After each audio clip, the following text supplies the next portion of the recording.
If your front yard has a sprinkler system running every single morning just to keep things from crisping, this video is going to save you a small fortune. I'm giving you the only 5 perennials you actually need to build a front yard that survives on rainfall alone. Not drought-tolerant ones established, but still needs a weekly soak. Actually water-independent. These 5 plants were built for hot, exposed, unforgiving conditions, and they will make your front yard look intentional, colorful, and cared for without you touching a hose all summer.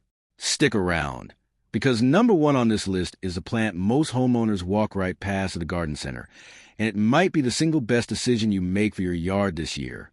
If you want more no-fuss, no-water gardening content like this, subscribe now, because I've got a full year of these plans coming.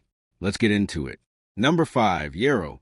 If you got a strip of yard along the driveway or sidewalk that bakes in reflected heat all day, yarrow is your answer before anything else on this list. It produces flat, wide clusters of tiny flowers in white, yellow, red, or soft pink, sitting above ferny, silver-green foliage that stays attractive even when nothing is in bloom. Here's the thing about yarrow that most people get backwards. It actually performs worse the more you baby it.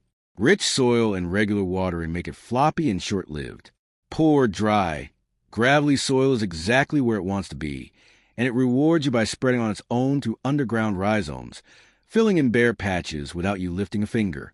It blooms from early summer through early fall, handles reflected heat off pavement and stone better than almost anything else you can plant. And once it's in the ground for a season, you can genuinely stop watering it.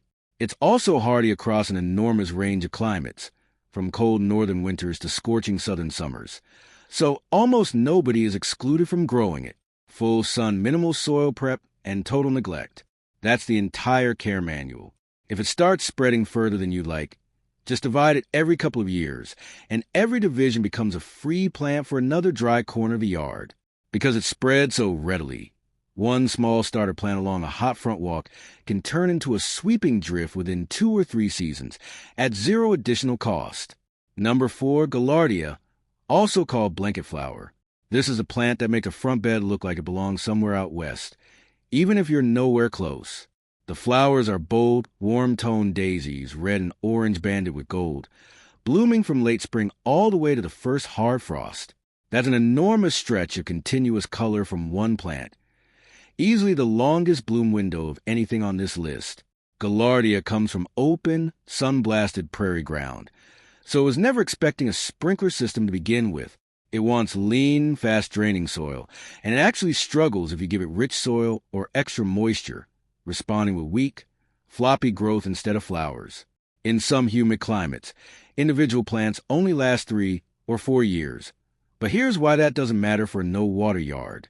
Gaillardia self-seeds constantly, so by the time an older plant fades, 2 or 3 seedlings are already filling in around it. You're not maintaining a plant. You're maintaining a self-renewing patch of color that takes care of its own succession year after year.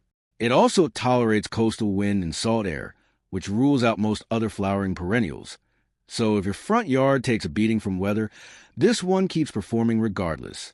And because the flowers come in that banded red-orange-gold combination, a single drift of gaillardia can carry the visual weight of an entire flower bed on its own.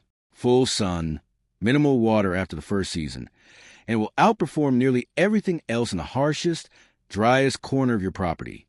Number 3, Russian sage.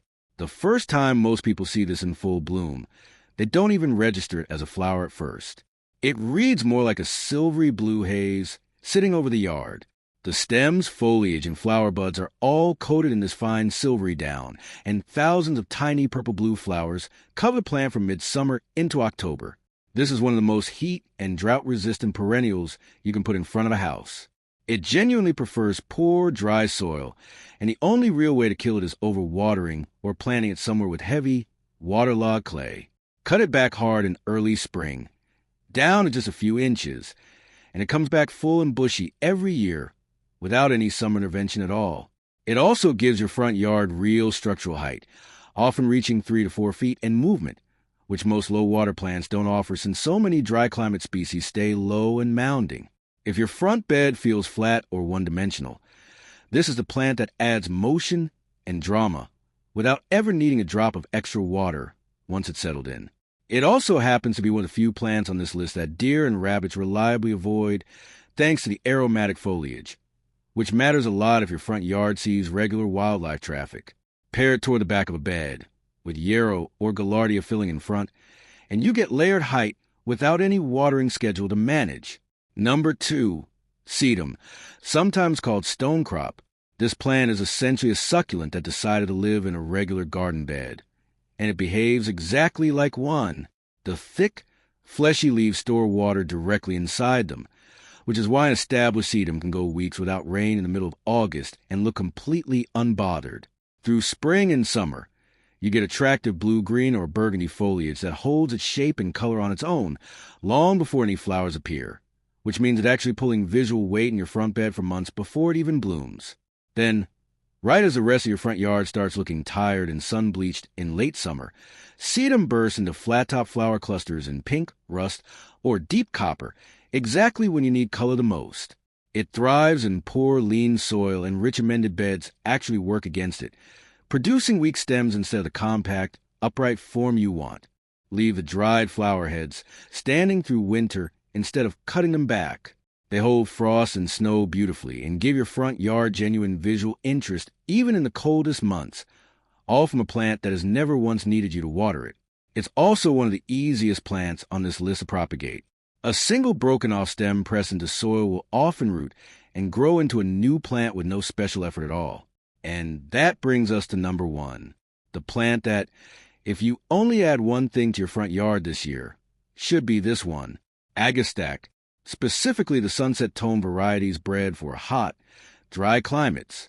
This plant produces tall spikes of tubular flowers in orange, coral, and deep pink, blooming from midsummer straight through to the first frost. Brush the foliage, and you get a burst of mint and anise that makes the whole front walk smell incredible every time someone passes it. Here's the part that puts it above everything else on this list. Agastache doesn't just tolerate dry conditions. It actively performs worse with extra water. It evolved in rocky, sun-baked, semi-arid ground, and overwatering is the single most common reason people lose it, far more common than any pest or disease. Once it's established, roughly 2 to 3 weeks of watering to get the roots going, you genuinely stop and walk away. On top of that, it's one of the highest value nectar sources for hummingbirds and pollinators of anything on this entire list.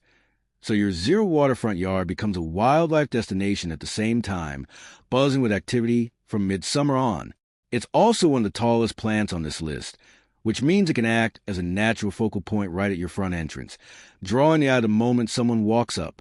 Full sun, lean soil, and total hands-off care from midsummer onward. That's why it's number 1. So here's how these 5 actually work together. Yarrow and gaillardia fill your sunniest, most exposed ground-level space with reflected heat and color from late spring on. Russian sage adds height and structure through the middle of your bed without asking for anything extra. Sedum carries you into fall exactly when everything else starts fading, holding its own even through late-season dry spells. And agastache ties it all together with height, fragrance, and color that lasts until frost, while pulling in hummingbirds the whole way through summer and into autumn. Plant all 5 together, and you have a front yard that looks fuller every year, needs less from you every year, and never once depends on a hose after that first establishment season. The only water any of these plants will ever ask for is that initial 2 to 3 weeks after planting, while the roots are settling in. After that, rainfall is genuine enough, even through a long, dry summer. That's the list. 5 perennials, 0 irrigation. A front yard that looks like you're out there working on it every weekend, when really you planted smart once and let these plants do the rest. If this saved you some time or some money on your water bill, subscribe. Because every week I'm breaking down exactly which plants earn their spot in a low-effort yard and which ones are all show and no substance. Tell me in the comments which of these 5 you're planting first. I'll see you in the next one.